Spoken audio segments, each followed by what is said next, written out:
My wife has been my closest friend. I cherish this lady deeply. We have shared the past 5 years of our lives together, and our lives inextricably linked before she became my future wife. Prior to her, I only had one other significant relationship. We were in a relationship for 2 years prior to tying the knot, and have now been wedded for approximately 2.5 years. Like any enduring marriage, we experience our share of highs and lows, disagreements, and intimate nights. Lately, things have been a bit more challenging, but that's just the nature of life. Due to financial constraints, we made the decision to move in with her mother.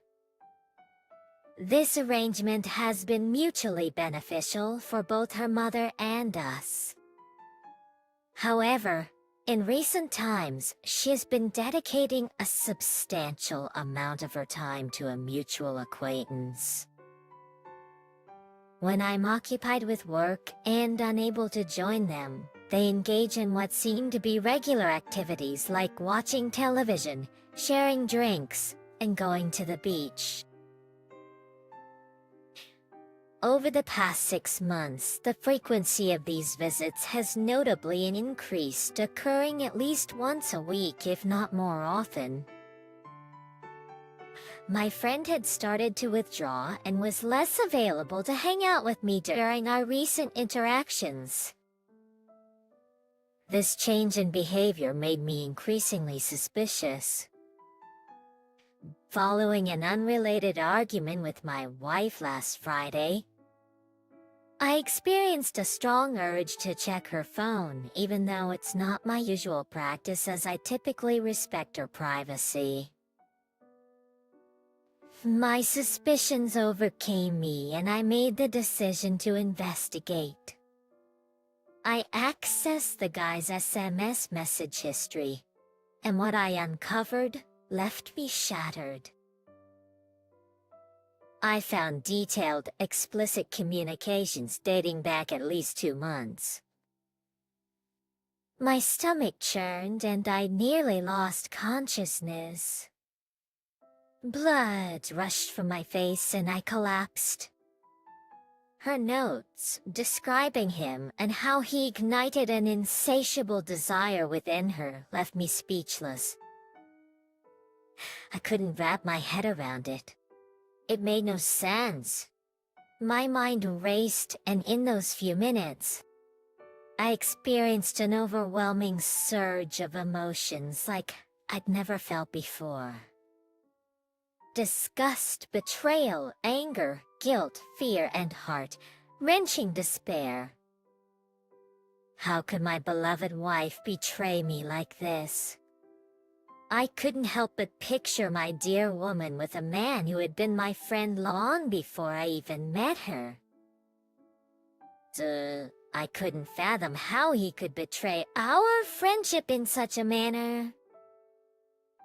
I was shattered, a sobbing wreck, lying next to my inebriated wife who was blissfully unaware. I couldn't bring myself to forgive her. In that moment, I concluded that her actions were utterly unforgivable. I knew I had to leave, to be on my own. I didn't have any savings, and I didn't own a vehicle. I had very little to my name. Independently, with the assistance of some friends, I managed to find a place to live, and I also connected with another acquaintance who was willing to sell me a vehicle. I'm organizing my affairs methodically to address a pending situation, which I hope will lead to a resolution. Starting today, I plan to pack and relocate all my possessions while my significant other is at work. Tomorrow, when she finishes her workday, I'll pick her up and take her home. It will be at that moment when she discovers that all of my belongings have disappeared, potentially sparking a heated argument. I'm uncertain about the words I'll use. The situation at hand revolves around the fact that I will be using her car throughout the entire day on Friday. I presume that a concise note more than a mere acknowledgement, but not an extensive letter, along with leaving her vehicle and keys at her workplace, would be satisfactory. Afterward, a friend will be giving me a ride, and together we'll embark on an adventure into the sunset. Upon reading the message, she becomes upset and decides to return home, only to discover that my belongings have disappeared, and I'm nowhere to be found, certainly. In response, I will retain the services of a lawyer, as I believe I have sufficient evidence to support my case. I've thoroughly examined the divorce regulations in my state of Maryland, and I am confident that I've taken all necessary precautions. Fortunately, there are no assets to divide, no shared property, and no children in the picture, for which I'm thankful.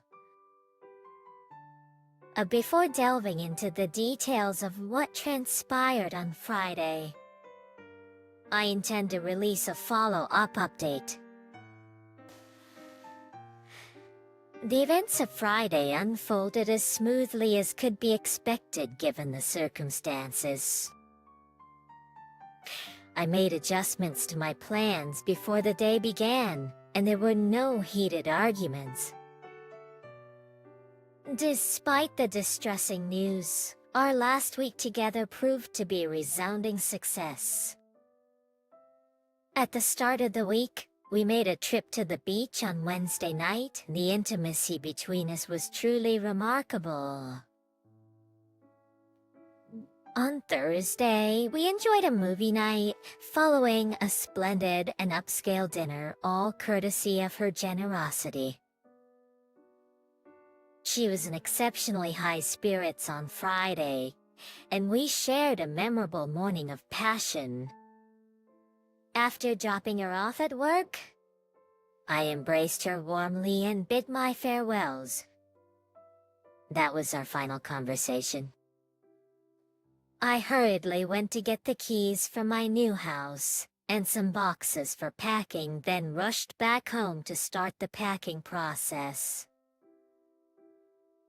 Given that my brother-in-law frequently stays at our house, it was no surprise to find him there. I took him aside and broke the unfortunate news. He reacted with anger towards his sister but showed immense support for me. He was an exceptional brother to me, and I wasted no time in expressing my gratitude. We sobbed and had a heartfelt conversation for a while.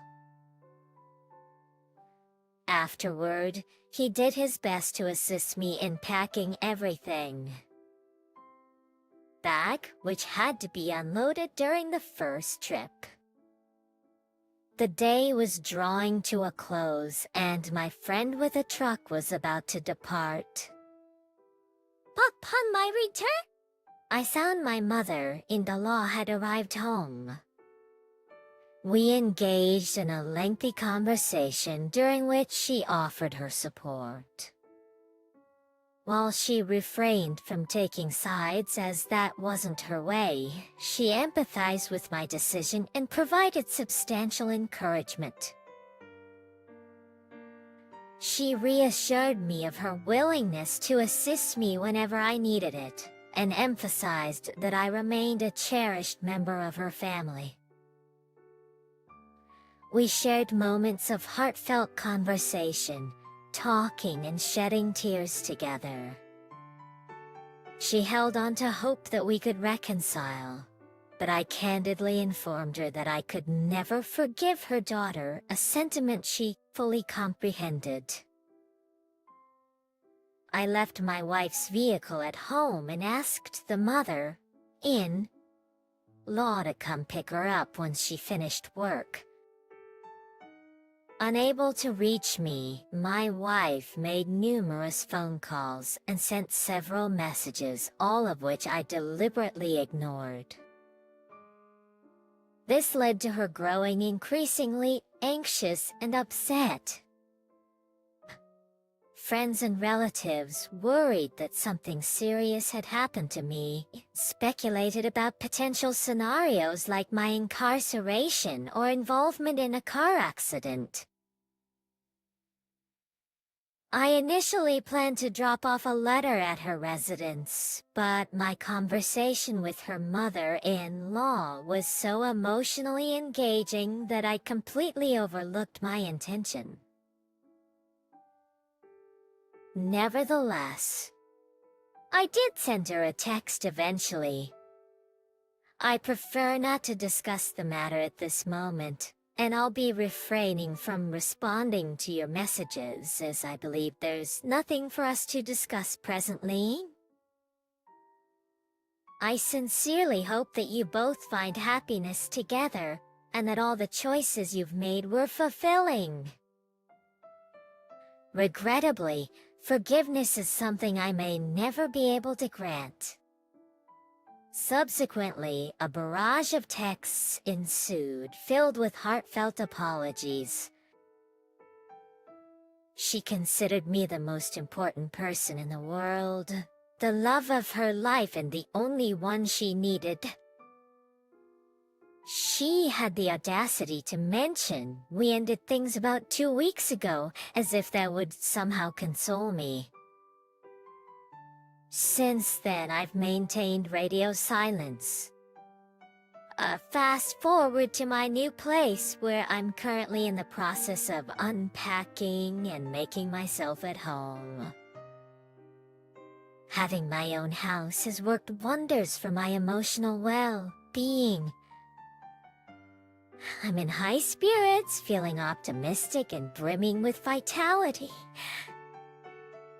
I'm about to move in with my buddy. I've known my longest-standing friend, the one who's been supporting me since I first arrived in Maryland more than 8 years ago.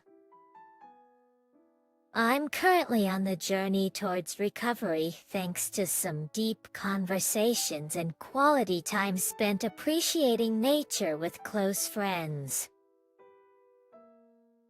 With this second chance at freedom, I intend to pause, evaluate my life, and embark on a path of self-improvement, embracing who I truly am. The time has come to shed a few pounds, enhance my musical skills. I play guitar and dabble in electronic music and, most importantly, venture out to savor the beauty of the world and its people. I'm eager to embark on some travels, connect with new individuals, and explore new places even amidst challenging circumstances. I'm all in, feeling rejuvenated and filled with energy. Thank you for listening to the story to the end, and if you like it, please support us with a like as well as subscribe to our channel. Write in the comments what you think about the story.